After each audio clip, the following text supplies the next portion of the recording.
Página 2. Los significados de la muerte. John Bowker, 1991. Parte 1. Introducción. La muerte y los orígenes de la religión. 1.1 Criogénica. Una esperanza más. A comienzos de 1981 fue remitida como prueba a un tribunal de Los Ángeles una placa funeraria realizada por una empresa de pompas fúnebres un tanto insólita. La inscripción decía así: Hoy es el primer día de tu vida, Mildred A. Harris. Entró en estado de animación en suspenso en septiembre de 1970. El cadáver de la señora Harris había sido confiado a la Sociedad Criónica de California, cuyo fundador, el señor Robert Nelson, había leído un libro en el cual se insinuaba la posibilidad de preservar los cadáveres a temperaturas muy por debajo de los 0 grados, al menos hasta que se descubriese una forma de resucitarlos. Cuando la familia de la finada acudió a comprobar en qué estado se encontraban los cuerpos de sus padres, sin que hubiesen transcurrido 5 años, descubrieron que la empresa había carecido de los fondos necesarios para costear el combustible requerido, con lo cual no pudo lograr algo que, después de todo, podría haber resultado la eternidad. Por consiguiente, quedó cortado el suministro de nitrógeno.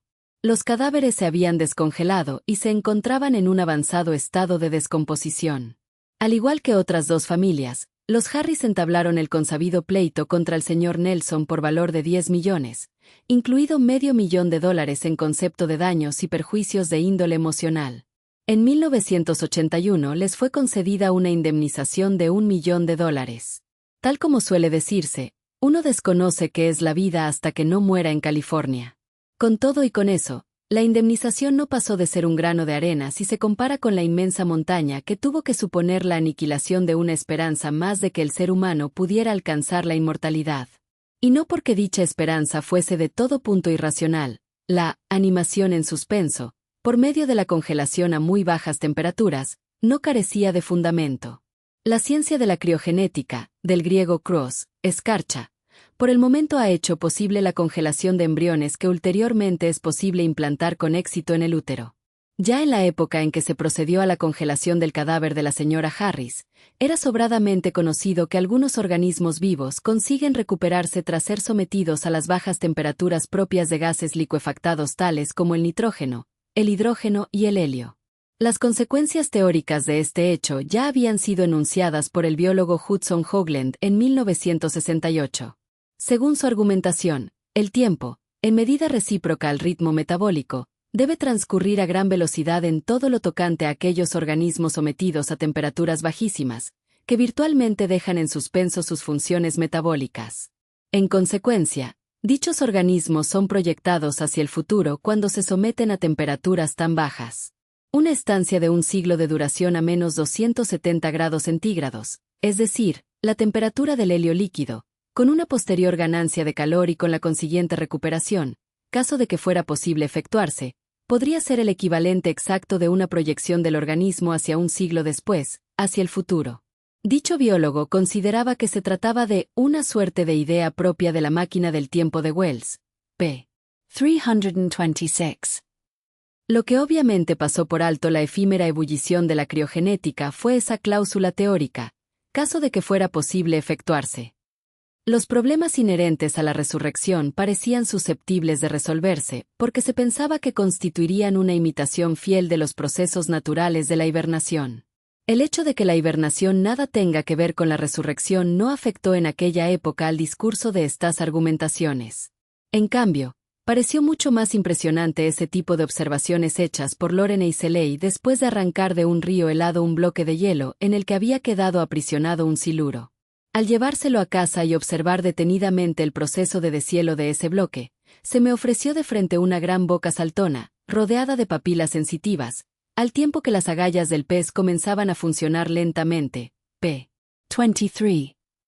La criogenética, con el refuerzo de otras anécdotas de este tipo, dio lugar a un extendido optimismo acerca de la inmortalidad, que culminó con un libro de Ettinger, The Prospect of Immortality, publicado en 1967 e incluso enseguida en las selecciones científicas de los clubes de lectores. Comenzaba con estas palabras tan directas: la mayor parte de los que ahora mismo estamos respirando contamos con notables probabilidades de seguir disfrutando de vida física después de la muerte. Tenemos probabilidades medidas científicamente, con sobriedad, de revivir y rejuvenecer nuestros cuerpos congelados. Página 21. Y terminaba con un llamamiento a todos los lectores, con objeto de que participasen de alguna manera en los programas de congelación recomendados, si no personalmente si pensando al menos en los seres amados. Contando con su activa cooperación, el próximo fallecimiento que tenga lugar en su familia no tiene por qué ser definitivo ni permanente. p. 194. En este sentido, el llamamiento de la sociedad criogenética es bien fácil de comprender. Se asemeja a muchas otras esperanzas humanas de derrotar a la muerte, si bien Ettinger explicaba este hecho con más dramatismo al sostener que ya no tenemos por qué aceptarlo sin protestar, al menos en dos sentidos distintos. Por una parte, evoca el sentimiento humano por el cual deseamos hacer todo lo posible, lo mejor, por aquellos a quienes amamos, y muy especialmente ante la proximidad de la muerte, cuando ya es muy poco lo que efectivamente podamos hacer por ellos, sin perder de vista que nos quedamos con la intrincada maraña de los sentimientos de culpa y de asuntos pendientes que a la fuerza acompaña a la muerte. Por otra parte, toca de lleno algunas claves naturales, aunque sea esta una naturaleza comprendida de forma defectuosa, que por analogía hacen pensar en determinadas vías por las que podríamos, si no por entero, si en aspectos parciales, seguir vivos más allá de la muerte. En tal sentido, la imaginación de los hombres ha sido muy prolífica. Por poner algunos ejemplos, todos los cuales inciden al menos en una determinada imaginación religiosa acerca del modo en que pueda ser posible la vida más allá de la muerte. Si la semilla cae sobre la tierra y renace con una vida más abundante, tal vez lo mismo pueda ocurrir con el cuerpo, si el aliento mismo, que finalmente regresa al aire en el instante de la muerte, es el aire que, después de haberlo respirado yo, podría inhalar otra persona por su parte, quizá también lo que yo he sido en vida pueda insuflarse en otra vida distinta. Si el humo que desprende el fuego puede transportarse más allá de todo discernimiento hacia el cielo, quizá el humo del cuerpo al incinerarse pueda transportar la realidad de esa persona más allá de nuestro discernimiento presente, si la sal se disuelve en el agua y desaparece, a pesar de lo cual, al probar el agua, se percibe la indudable presencia de la sal, quizá también nos lleguemos a disolver en la tierra, en el fuego o en el agua, y seguir estando pese a todo presentes para todo discernimiento. Por último, si la serpiente se desprende de la piel y sigue viva a pesar de haber dejado atrás sus escamas muertas e inservibles, quizás también podamos nosotros despojarnos de este cuerpo y vivir en una nueva encarnadura. Al igual que la transmutación que subyace a todas estas analogías, la esperanza de alcanzar la inmortalidad que se basa en la animación en suspenso es también improbable que llegue a cumplirse en calidad de acontecimiento en el que el lector o yo mismo seamos partícipes. La importancia que tienen en cuanto tales analogías posiblemente siga intacta, pero si se opta por presentarlas como el prospecto de un futuro acontecimiento, es obvio que fracasan estrepitosamente. A pesar de todo, muchas personas están más que dispuestas a tragar estas historias como si fuesen la verdad auténtica, y la locución, pagar lo que haga falta, si es en este caso auténtica, toda vez que el negocio organizado en torno a la muerte constituye una industria de notable envergadura. Tal y como han aclarado con infinidad de ejemplos Jessica Mitford en The American Way of Death, Harme en The Cost of Dying e incluso Evelyn Waugh en Querido Difunto. En todo esto, según muchos autores, estriba tanto el poder como el origen mismo de toda empresa religiosa. La religión ofrece paraísos en compensación a quienes no pueden afrontar las realidades de la muerte y el olvido eterno. Se alimenta de fútiles esperanzas y ofrece, parafraseando el título de un tratado de la época victoriana, una guía del viajero de la muerte a la vida. A lo largo de la historia, todas las religiones han descrito lo que Zaleski denomina viajes, o tránsitos ultramundanos. Ahora bien, ¿existe un viaje semejante por realizar? ¿No sería acaso mucho más realista aceptar, como ya hizo Otelo, que con la muerte llegamos al final del viaje? En todo caso, ¿a dónde podría haber ido él? ¿A dónde debería ir Otelo? A Nikita Khrushchev le deleitó inmensamente expresar su comentario sobre el primer viaje espacial de Gagarin, en 1961, de este modo. En cuanto al paraíso celestial, ya hemos oído hablar a los curas.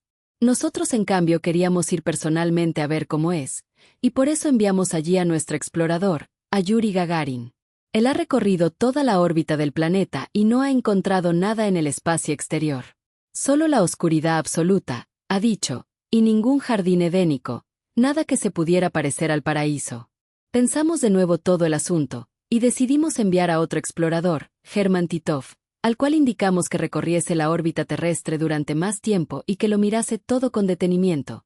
Al fin y al cabo, Gagarin estuvo allá arriba solo durante 1 hora y media, y podría habérsele escapado. Despegó, regresó y confirmó la conclusión de Gagarin. Allí arriba no hay nada, nos informó. Dicho de otro modo, con el sucinto estilo del autor de la Primera Epístola de San Juan, ningún hombre ha visto nunca a Dios. Comentario de ahí. La criogenia, cryonics, no es considerada un procedimiento médico serio por la comunidad científica. Se trata más de una práctica especulativa con fuerte carga filosófica y comercial, sin evidencia de que las personas congeladas puedan ser reanimadas en el futuro. ¿Qué es la criogenia? Definición: conservación de cuerpos humanos, o cerebros, a temperaturas ultrabajas, típicamente menos 196 grados centígrados en nitrógeno líquido, con la esperanza de que futuros avances permitan revivirlos. Objetivo declarado: detener el deterioro biológico tras la muerte clínica y preservar la información contenida en el cerebro. Credibilidad científica. Escepticismo general. La mayoría de científicos considera la criogenia no comprobada y altamente especulativa. Problema técnico. El congelamiento causa daños irreversibles en células y tejidos, formación de cristales de hielo, ruptura de membranas. Concepto de muerte informacional. Defensores argumentan que mientras la estructura cerebral se conserve, la información de la mente podría recuperarse en el futuro. Estado actual. No existe ningún caso documentado de un organismo complejo, mucho menos un ser humano, reanimado tras criogenia. Perspectivas académicas. Estudios recientes 2024 analizan la criogenia como frontera tecnológica, pero reconocen que su viabilidad depende de avances aún inexistentes en biología y nanotecnología. Comparación con religión/esperanza. Algunos investigadores la describen como una forma de fe tecnológica más que ciencia establecida. Riesgos y limitaciones. Legalidad. En la mayoría de países, la criogenia se realiza tras la muerte legal, lo que complica cualquier posibilidad de revivir. Costos elevados. Contratos de criogenia pueden superar los $100,000 americanos por cuerpo. Ética. Plantea dilemas sobre identidad, continuidad personal y desigualdad, solo accesible a quienes pueden pagar. Conclusión. No es considerada seria en términos médicos o científicos actuales. Se mantiene como una práctica marginal, con tintes filosóficos y comerciales, más cercana a la especulación que a la medicina. Su atractivo radica en la esperanza de inmortalidad tecnológica, pero sin evidencia real de que pueda cumplirse. En el caso de las religiones, la vida después de morir o la eternidad, también son meras especulaciones. Actualmente hay personas que están en criogenia. Se estima que alrededor de 500 individuos en el mundo han sido preservados en nitrógeno líquido tras su muerte legal, principalmente en EU y Rusia. Además, miles de personas vivas han firmado contratos para ser criopreservadas en el futuro. Datos actuales sobre criogenia. Número de personas preservadas. Aproximadamente 500 individuos ya están en criogenia en todo el mundo. Países principales. Estados Unidos. Empresas como Alka Life Extension Foundation, Arizona, Y Cryonics Institute, Michigan. Rusia. Criorus. Con instalaciones cerca de Moscú. Personas vivas con contratos. Miles de personas han pagado planes para ser criopreservadas tras su muerte legal.